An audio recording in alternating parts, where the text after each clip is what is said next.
When adding color back into the render, there are a number of things that can be done. In this module, we'll create two color swatches that we'll use to color the white and black areas of the render. We'll also set up a desaturation control for further customization of the color. The result of running our blurred base color through a floor and a ceiling node is to leave us with a very highly contrasted, highly saturated image with very few colors. This is a limiting factor to this technique. However, there are a few additional controls that we can add to adjust the color more.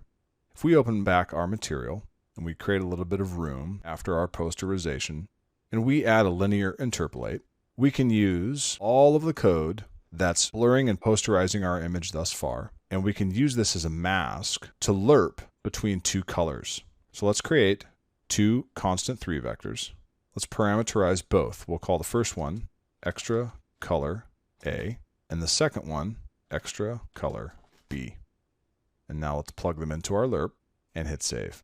If we go to extra color B, which is going to control the light area of our scene, and we begin to introduce some color, we can see right away how drastic the effect can be on our scene.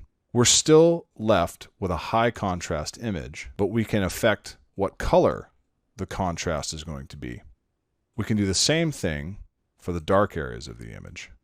Furthermore, if we add a desaturation node and we plug our mask into the desaturation, and then we create a scalar parameter, call it desat amount, and use it as the fraction of our desaturation, and then plug this into the alpha, we can desaturate our mask.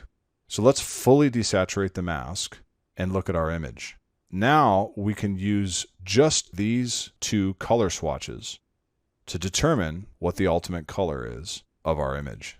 In the light area control, which is controlled by extra color B, if we darken the value, we can begin to see details of our posterization coming back into the image being tinted by the color that we choose.